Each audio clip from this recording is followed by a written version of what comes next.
We've been talking this morning, particularly at the start of the show, about Balmoral High School in Brisbane and how it's under fire after a calendar filled with, disturbing pictures, you have to say, from a staff photo shoot that was leaked to the public by the Courier Mail this morning. I've got the images open on the screen in front of me here now. The photos were printed in a 2023 staff calendar that was displayed allegedly in a staff room, I should say, not a classroom, in a staff room, as reported in the paper.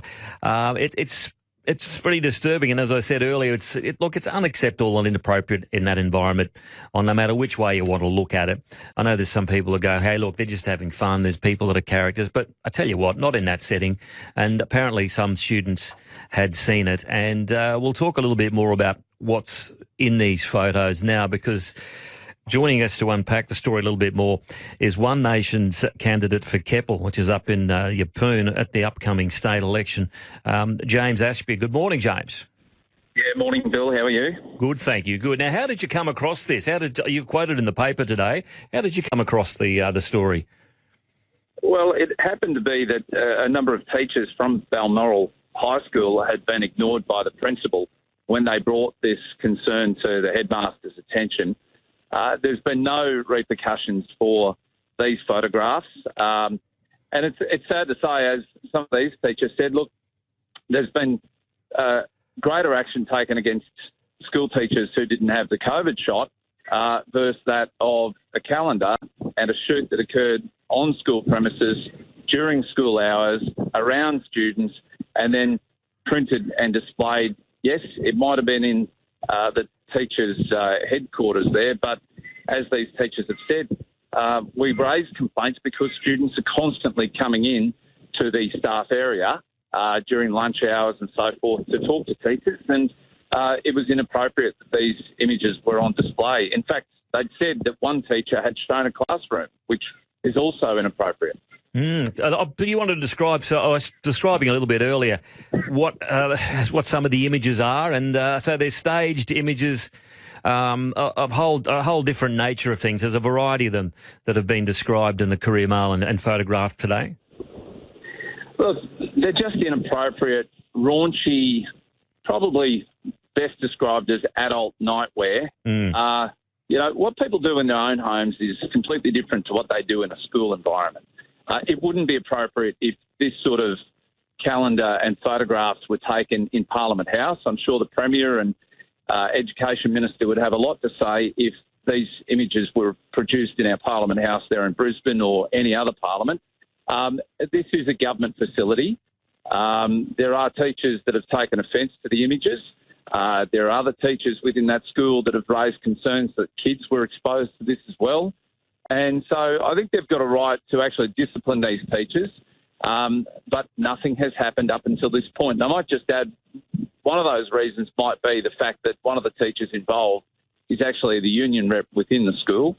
Another is that they're the heads of certain departments within that school as well. So any complaints really have not been taken serious, and that's why these whistleblowers felt it appropriate after several months of inaction from the school that they take it to somebody who will take some action. Do we know if the Education Department is having a look at it? They have said that there's no official investigation at the moment, but they're aware of it.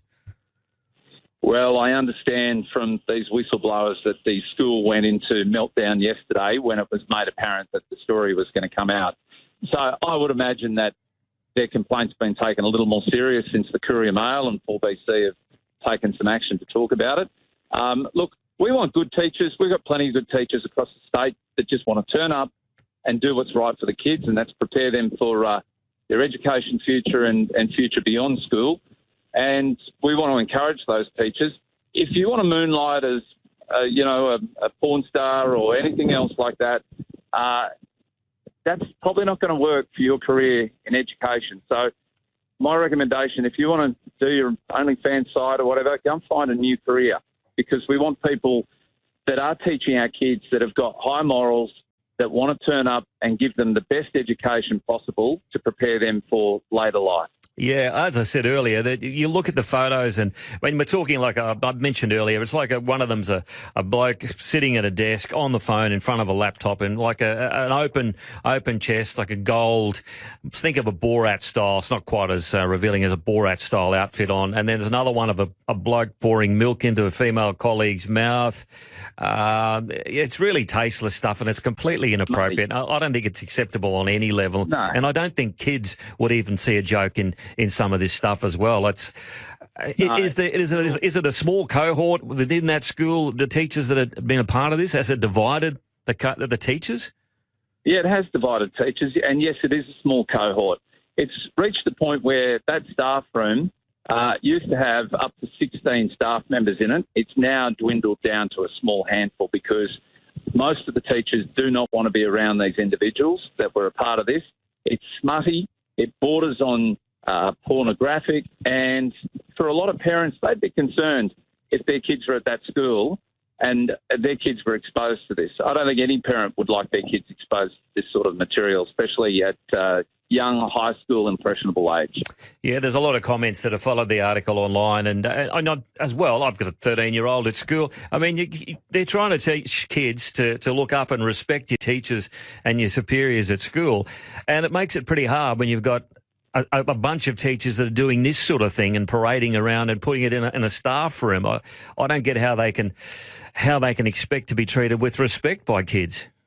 Yeah, well, you sum it up well. You're a parent. I'm not, but I could see the distasteful nature that's concerned many of the school teachers at that Balmoral High School, and I think from today a bit of action might be taken. So disciplinary action should be handed out here. I know a number of those teachers have said that these teachers should be moved on to different schools, split them up, and hopefully they'll learn from their lessons. Yeah, okay. Well, thanks for sort of unlocking a little bit more for us, because as you said, if it happened not only in Parliament, if this happened in any workplace, you imagine the outcry that we'd be talking about now if it happened in another workplace and anywhere else in any other setting. It just wouldn't be tolerated. Yeah, I agree. No, good on you for covering it, Bill. It's much appreciated. The teachers certainly appreciate it too. All right, thanks very much, James Ashby, the One Nation candidate.